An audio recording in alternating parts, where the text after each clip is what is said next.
Hello and welcome. अगला question है हमारे पास, write a short note on communication when complete. ये क्वेश्चन हमारे पास काफ़ी स्टेट्स में फैक्ट बेस्ड क्वेश्चन पूछा गया है।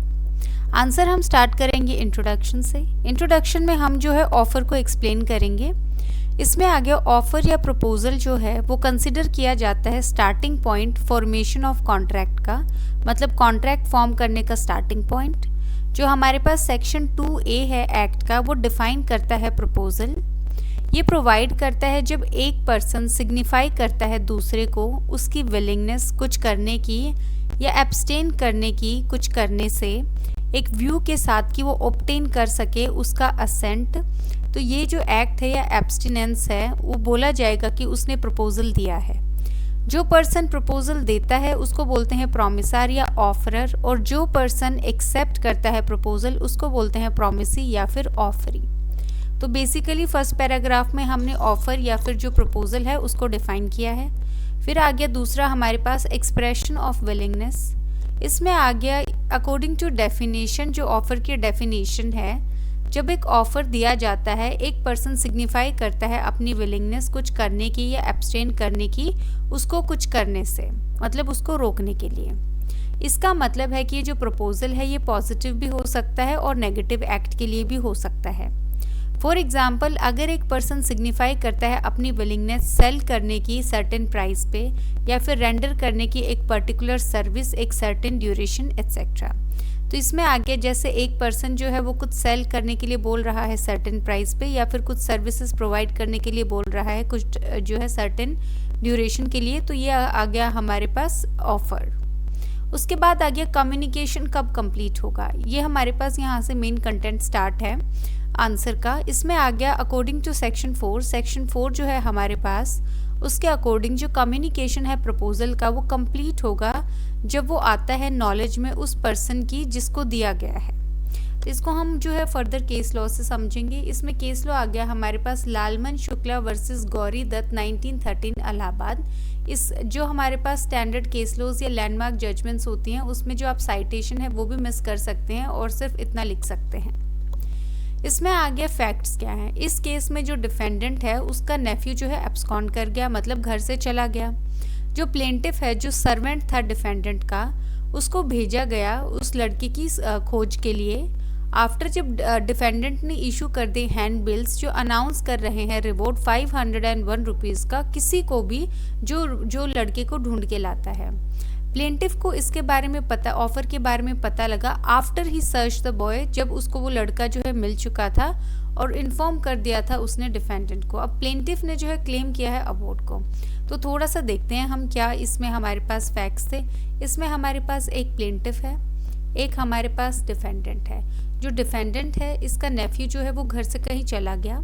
उसके बाद डिफेंडेंट ने प्लेंटिफ को भेजा कि आप जाके जो है उसको ढूंढ के लाओ, और मीनवाइल जब वो ढूंढने के लिए गया हुआ था उसके पीछे से जो डिफेंडेंट है उसने रिवॉर्ड अनाउंस किया 501 रुपीज़ का। कोई भी पर्सन जो नेफ्यू को ढूंढ के लाएगा उसको जो है ये इनाम दिया जाएगा।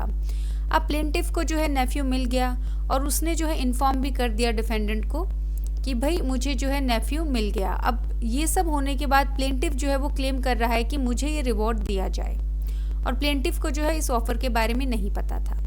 अब हेल्ड क्या किया गया कि सिंस प्लेंटिफ जो था वो इग्नोरेंट था ऑफर का, तो उसको नहीं पता था ऑफर के बारे में, उसकी जो एक्ट है ढूंढने की जो लड़का था वो अमाउंट नहीं करती है एक्सेप्टेंस को।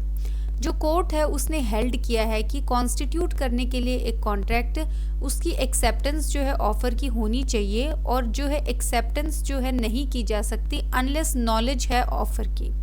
तो बेसिकली एक्सेप्टेंस जब तक नहीं हो सकती है जब तक नॉलेज नहीं है ऑफर की, तो यहाँ पे जो है उसको जो है रिवॉर्ड नहीं मिला।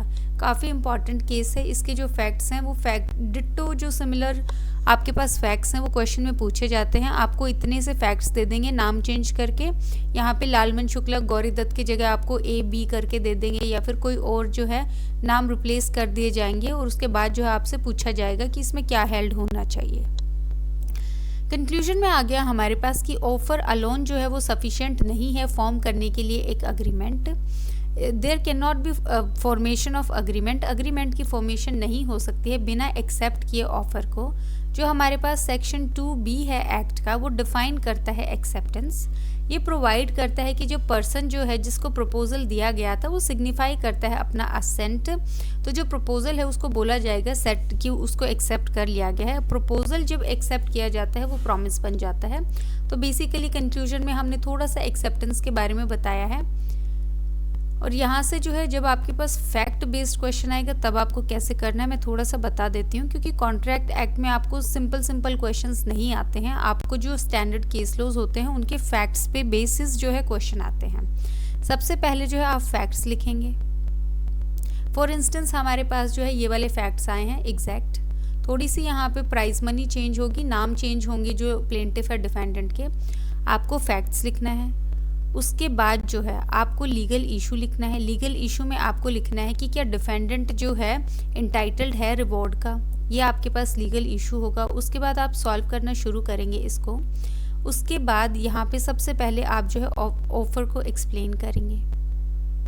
उसके बाद आप बताएंगे सेक्शन 4 कि कब जो है वो कंप्लीट होता है।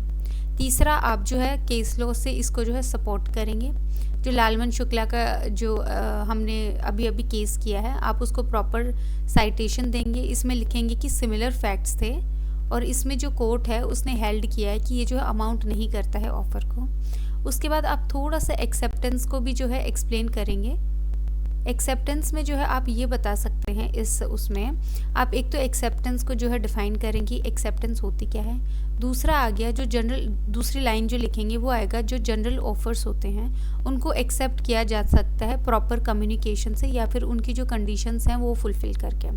उसके बाद आप जो है केस को कंक्लूड करेंगे। केस को कंक्लूड करते हुए आप लिखेंगे कि इन द इंस्टेंट केस, जो भी आपका ये लिख के और जो भी फैक्ट्स होंगे उनको जो है आप रिलेट करेंगे केस लॉ के फैक्ट से।